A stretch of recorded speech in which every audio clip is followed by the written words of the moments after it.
pessoal, tudo bem? Estamos de volta com o Minuto de Gestão com Cláudia Pereira. Sigam a gente nas redes sociais, aqui no endereço abaixo. E o entrevistado dessa semana é uma sumidade na área de licitações e contrato, o professor Marcos Alcântara, né? Veio gentilmente e aceitou o convite para participar do nosso programa. E nós vamos falar sobre habilitação. É um tema específico para quem trabalha na área de licitações e contratos. E, professor, a primeira pergunta é justamente essa, né? No que consiste a habilitação de acordo com a lei? Olá, Cláudia, tudo bem? Bom, inicialmente deixa me agradecer pelo convite que você me fez para participar desse programa tão importante, tão conhecido, tão debatido no meio das contratações públicas, que é o Minuto de Gestão Pública. Gosto muito do programa de vocês, acompanho, é um programa prestigiado, muito bem frequentado, e diversos amigos por aqui, e hoje chegou a minha vez de participar com você para tratarmos sobre habilitação nos processos de contratação.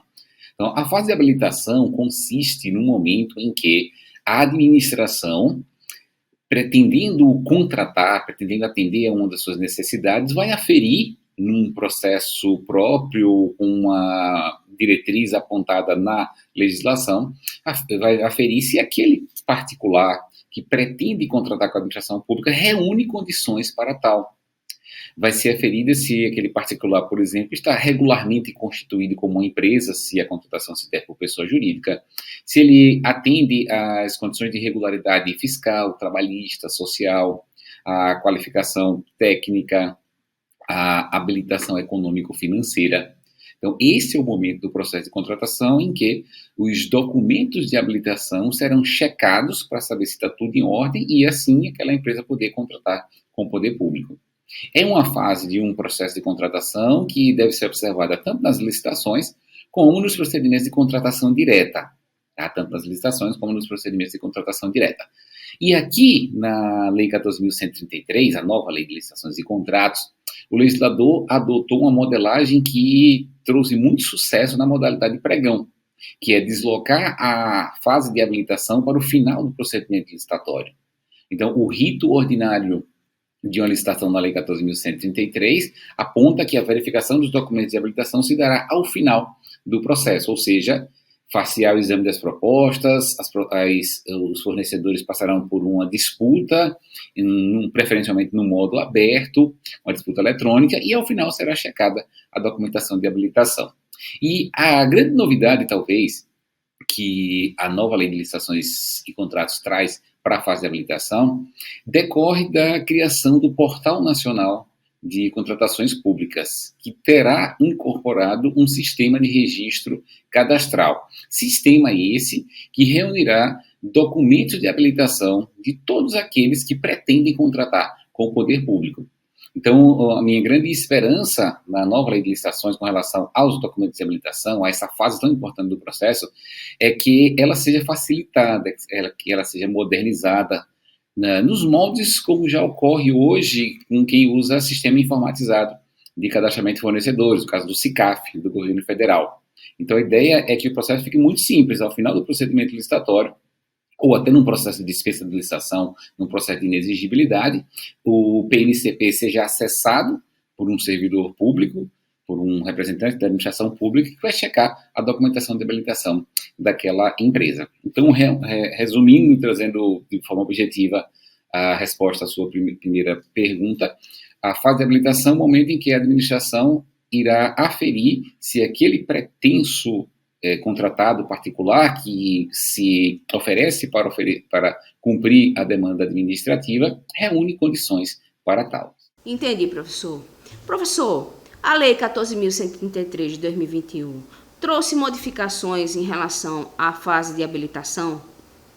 Quais foram essas modificações que a lei trouxe? Bom, Cláudia, a Lei 14.133, ela de fato trouxe algumas modificações, muitas novidades, de um modo geral, tá? São 194 artigos, então tem muita novidade. Por exemplo, o Portal Nacional da Contratação Pública, a possibilidade de celebração de contratos com um prazo mais dilatado, a vigência decenal, contratos de fornecimento contínuo, enfim, algumas novidades, seguro-garantia com cláusula de retomada. Mas com relação aos critérios de habilitação, não houve um avanço na nova lei, não houve um avanço na Lei 14.133. A lei repete uma mesma modelagem de habilitação da Lei 8.666. Habilitação jurídica, habilitação econômico-financeira, habilitação social trabalhista e fiscal e qualificação técnica. Então, gira em torno dos mesmos requisitos habilitatórios já conhecidos da 8.666. O que a nova lei trouxe? Foram incorporados procedimentos que já eram adotados por força da interpretação doutrinária, por força da contribuição da jurisprudência. Então, algumas limitações para a exigência de qualificação técnica que já eram recomendadas pelo Tribunal de Contas da União, a exemplo de quantitativos nos atestados, enfim. Então, não houve grandes avanços na nova lei. Eu até esperava algo mais avançado. Então, continua a mesma modelagem daquela listagem exaustiva de documentos. A gente pode aprimorar, a gente pode trazer avanços na habilitação, na fase habilitatória das licitações, trazendo uma nova interpretação, uma nova forma de pensar a exigência de habilitação. Será que eu tenho que exigir todos os documentos que estão listados na lei? Até onde vai esse limite? Talvez a gente precise dar mais atenção ao que dispõe a Constituição Federal, no artigo 3721, quando traz a diretriz a ser seguida na hora de fazer as exigências de documentos de habilitação. Então, respondendo bem objetivamente a sua pergunta, não houve grandes avanços na lei com relação à documentação de habilitação. Entendi, professor. Da série de documentos exigidos na nova lei de licitações, documentos de habilitação, a administração pode deixar de exigir alguns desses documentos ou ele deve exigir todos esses documentos que estão no rol? Essa é uma excelente pergunta. Esse é um tema que eu gosto muito de tratar, que é sobre os limites da documentação de habilitação. Então, a gente precisa exigir todos os documentos que estão listados na lei ou a análise é feita caso a caso. Aqui, eu aplico e eu sugiro que as pessoas passem a adotar esse pensamento, e é adotado por muitos já, é um procedimento de gerenciamento de riscos. É um processo de gerenciamento de riscos. Como diz nosso grande amigo o professor Paulo Alves, que já esteve aqui no Minuto Gestão Pública, né? Onde há objetivos, há riscos. Tá legal? Então, qual seria o risco a ser tratado num processo de contratação que possa ser controlado por documentos de habilitação? Então, é de se pensar, quem está construindo o processo, quem está modelando o processo de contratação, seja na fase de estudos técnicos preliminares, que eu acho que é aí que a gente tem que decidir os documentos de habilitação, ou, como alguns preferem, na elaboração do termo de referência. Mas, no máximo, em sede de termo de referência, devem ser decididos quais os documentos de habilitação a serem exigidos. E a Constituição Federal é quem aponta essa balança. A Constituição Federal é quem traz a baliza para que sejam exigidos documentos. Exigir-se-á apenas documentação de qualificação técnica e econômica indispensáveis à garantia do cumprimento das obrigações. Então, o servidor ou o grupo de servidores que está trabalhando o processo de contratação deve se debruçar sobre o objeto do contrato e perguntar quais os documentos que eu devo exigir para aferir a aptidão das empresas do mercado em cumprir o objeto da licitação. Então, imagina, eu estou diante de uma demanda de engenharia, uma demanda importante, uma obra de um vulto considerável. Ora, eu tenho que me preocupar se aquela empresa está regularmente inscrita no Conselho Regulador da profissão, se ela tem acervo técnico compatível com o objeto da licitação. Eu devo me preocupar em exigir da empresa documentação relativa à habilitação jurídica para saber se ela pode firmar esse compromisso, ela pode exercer esse direito e assumir obrigações. Eu preciso aferir a regularidade fiscal e trabalhista da empresa. Eu preciso me preocupar com a qualificação econômico-financeira para saber se a empresa tem suporte, ela tem condições financeiras de manter a execução da obra numa condição em que seja benéfica para a administração. Então, a exigência de habilitação na licitação não deve ser encarada como exigir todos os documentos que a lei listou. Não. Uma contratação complexa, sim, talvez sim. Uma contratação para terceirização, por exemplo, a gente precisa investigar profundamente as condições da empresa, até para evitar problemas no futuro de uma inexecução contratual, do inadimplemento pelo encargo trabalhista. Mas numa contratação mais simplória, deve ser exigido o mínimo possível. né? Basicamente, documentos que comprovem que a empresa está apta a assumir aquelas obrigações, documentos de habilitação jurídica e certidões, basicamente isso. Não há que se preocupar numa profunda exigência de qualificação econômica e financeira num contrato de entrega imediata e integral. Não há que se preocupar em investigar com profundidade a qualificação técnica de uma empresa para um contrário simplório de simples entrega de produtos. Então, a definição da relação dos documentos que devem ser exigidos na licitação vai naquele binômio de risco e controle. Se o risco a ser trazido pela contratação é alto, eu vou aumentar também a relação de documentos, ou seja, vou aumentar o controle. Se o risco é baixo, eu diminuo o controle. Tá legal? Então, nessa linha que eu acho que devem ser exigidos documentos de habilitação, e aí a gente vai desburocratizar os nossos processos de contratação. Pessoal, vamos para um rápido intervalo e voltamos em instantes. Processos licitatórios em órgão público são sempre motivo de dor de cabeça. Controlar tudo que envolve esses processos é praticamente impossível. O Licite Legal surge como uma ferramenta imprescindível para resolver os problemas dos processos administrativos, incluindo as licitações. Com ele, você armazena os documentos na nuvem sem risco de extravio. O sistema é adaptável ao fluxo organizacional de cada unidade administrativa. Você pode visualizar a linha de tempo com indicação dos atos e prazos percorridos durante o processo administrativo. E ainda, controlar os prazos e quantitativos dos contratos ou atas de registro de preços. Você tem acesso às informações em tempo real de onde estiver. O sistema ainda oferece módulos de gestão de contratos e controle do envio dos processos licitatórios ao Tribunal de Contas do Estado, evitando multas e ações de improbidade. Ganhe mais segurança, eficiência e economia. Entendi, professor. Professor, como é que ficam as exigências dos documentos de qualificação econômica financeira na nova lei de licitações?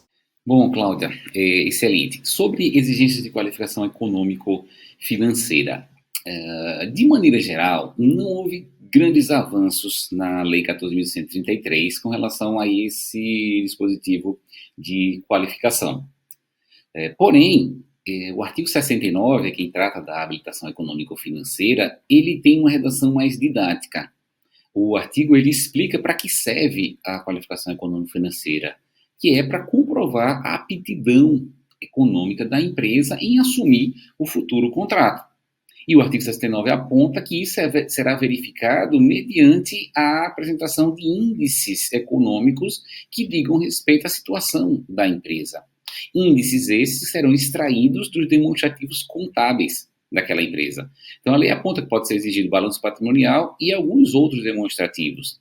A gente recomenda que sejam seguidas as normas do Conselho Federal de Contabilidade, que é quem tem a competência legal de regulamentar a apresentação de demonstrativos contábeis para as sociedades e não há nenhuma mudança com relação a essa apresentação para os procedimentos licitatórios. Então, comumente são exigidos os seguintes demonstrativos: o balanço patrimonial, demonstrativo do resultado do exercício, notas explicativas que acompanham o balanço, demonstração de mutações de patrimônio líquido, enfim, e outras demonstrações que possam trazer para a administração uma certeza, uma maior garantia da condição daquela empresa em assumir o futuro contrato. Vale também para as exigências de qualificação econômico-financeira que a administração debata internamente, na fase de planejamento da sua contratação, quais são os documentos que serão exigidos, quais os índices contábeis que nós vamos precisar extrair do balanço para aferir a qualificação econômico-financeira da empresa. E a lei reforça aquilo que o Tribunal de Contas da União já cobrava nos seus acordos, já nos orientava, que esses índices devem ser justificados no processo de contratação. Então, se eu exigir índice de liquidez corrente, por que eu vou pedir o ILC? Por que ele tem que ser maior que 1, maior que 2? Então, isso deve ser justificado no processo de contratação. A lei traz uma outra novidade, que é a possibilidade de exigência do balanço dos 2 últimos exercícios sociais. E a administração tem também que ponderar se vale a pena, ela precisa, de fato, conhecer o comportamento da empresa nos 2 últimos exercícios. Essa é uma boa prática, ela pode analisar a evolução patrimonial da empresa, como é que está o comportamento da empresa, se ela está no viés de alta, no viés de baixa, mas tudo isso deve ser decidido internamente na fase de planejamento da contratação. E sobre os índices contábeis, uma outra novidade que a lei trouxe, que eu, na condição de profissional da contabilidade, me senti prestigiado, que é a possibilidade dos índices serem atendidos por declaração de um contador. Então, o contador vai declarar que aquela empresa atende aos índices exigidos no edital da licitação. Normalmente, comumente, o bom contador ele já apresenta esses índices anexados ao balanço. Então, quando ele ele fecha o balanço daquela empresa, que apresenta todos os demonstrativos, é comum ele apresentar numa folha ao final do balanço a relação dos índices comumente trabalhados na contabilidade. E são esses índices que a lei admite que sejam exigidos para fins de contratação pública. A lei traz expressa vedação à exigência de índices que não são comuns na contabilidade. Tá legal? Então, objetivamente falando, a qualificação econômico-financeira, a Lei 14.133 se inspirou na Lei 8.666, mas trouxe algumas peculiaridades, como a possibilidade de exigência de balanço dos 2 últimos exercícios sociais e o cumprimento, o atendimento dos índices contábeis por declaração do contador. Entendi, professor. Para finalizar nossa entrevista, qual seria a diretriz que a administração deve ter ao exigir os documentos técnicos, de qualificação técnica? Então, Cláudia, essa pergunta é bem interessante, né? A gente falar sobre qualificação técnica com a visão na diretriz a ser observada pela administração. Veja, eu gosto muito, quando eu falo de habilitação, de citar, eu sou até repetitivo nisso, mas é interessante revisar o dispositivo constitucional. Artigo 37, inciso 21, a parte final, que aponta que somente serão exigidas documentação de qualificação técnica e econômica indispensáveis à garantia do cumprimento das obrigações. Então, independente do que diga a lei, independente do que diz a Lei 14.133, a 8.666, 10.15.20, RDC, estatais, etc., para fins de definição do que vai se exigir de qualificação técnica, é pensar o que eu preciso exigir dessa empresa, qual a documentação que ele precisa me apresentar, quais são os documentos que ele precisa me trazer, para me dar a garantia, para que a gente fique mais tranquilo de que ele consegue cumprir com o contrato. Eu vejo inúmeros editais com exigências absurdas, com exigências que em nada apontam para uma boa execução do contrato. E muitas vezes eu vejo editais que simplesmente negligenciam a exigência de qualificação técnica. Uma certa feita eu me deparei com um edital de licitação de um município, aqui no meu estado, para aquisição de veículo. Aquisição de 2 veículos, ou seja, a concessionária local a quem ia vender o veículo. E por uma circunstância qualquer, aquela concessionária não apresentou atestado de capacidade técnica. E aí é de se perguntar, será que eu preciso mesmo aferir, num procedimento licitatório, se uma concessionária de veículos tem capacidade técnica para vender 2 veículos para o meu município? Eu imagino que não. Num outro momento, na licitação, onde se pretendia contratar um restaurante para um órgão da administração pública, um restaurante muito famoso na cidade, não conseguiu atender os requisitos de qualificação técnica, porque o edital exigia um atestado de que ele tinha fornecido 100 refeições simultaneamente. E aquele restaurante disse assim, bom, eu atendo a clientela 1 por 1 e não tenho como reunir essa quantidade todos esses atestados, não tenho como pedir dos meus clientes um atestado de capacidade técnica. Mas aí ele falou, mas eu tenho todas as autorizações possíveis do poder público, eu tenho nutricionista da minha empresa, eu tenho todo o maquinário necessário, tenho know-how, tenho toda a expertise, eu tenho cursos, N cursos de capacitação na área da alimentação. Mesmo assim, ele não foi habilitado naquela licitação. Então, a diretriz é essa, é seguir o que diz a Constituição. O que eu preciso exigir de uma empresa para que ela me apresente como documentação e para, assim, eu ter uma garantia que aquele contrato será executado. Há também aquelas questões ligadas a profissões regulamentadas. Se eu vou licitar na área de engenharia ou arquitetura, eu devo exigir que a empresa esteja regularmente inscrita, bem como seus profissionais, que tenha acervo técnico compatível com o objeto da licitação. E a Lei 14.133 ela foi muito minudente, ela foi muito detalhista, ela incorporou diversas orientações da jurisprudência, notadamente do Tribunal de Contas da União, que diz respeito a percentual a ser exigido em atestado de capacidade, definição do que é a parcela relevante de valor significativo para fins de exigência de qualificação técnica. A lei trouxe bem detalhado e definido o que é uma qualificação técnico-operacional, o que é uma qualificação técnico-profissional, e desta feita não houve veto ao dispositivo. Então a gente pode falar tanto da qualificação da empresa que irá executar o contrato, como a qualificação dos seus profissionais. A lei, assim como na qualificação econômico-financeira, aproveitou muito, quase tudo da Lei 8.666, com relação à possibilidade de exigência de estrutura da empresa, precisa me apresentar qual a estrutura que ela tem, qual é o seu pessoal, qual é o seu maquinário, quais são os seus equipamentos.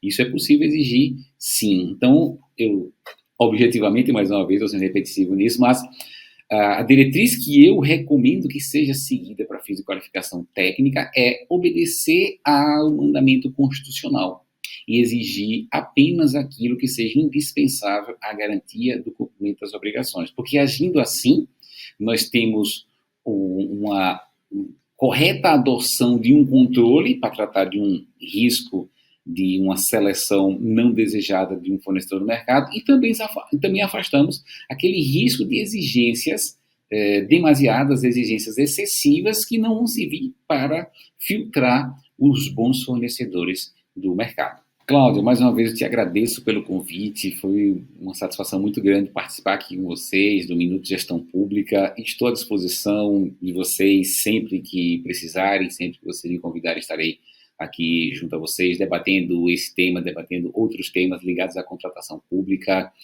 Faço uma saudação especial àqueles que estão assistindo ao programa. Costumeiramente eu deixo os meus contatos, então se você se interessou pelo tema, quiser aprofundar esse debate, siga nas redes sociais, deixa aqui o endereço do Twitter, do Instagram, e vamos em frente, porque eu tenho muita esperança que a nova lei de licitações e contratos traga mais eficiência para as contratações públicas. Então, gente, um grande abraço e até a próxima. Professor Marcos Alcântara, muito obrigada pela sua participação. Esse tema foi muito relevante, falar sobre habilitação, e eu quero convidar vocês, nossos internautas, para a próxima semana com mais Minuto Gestão com Cláudia Pereira. Até lá!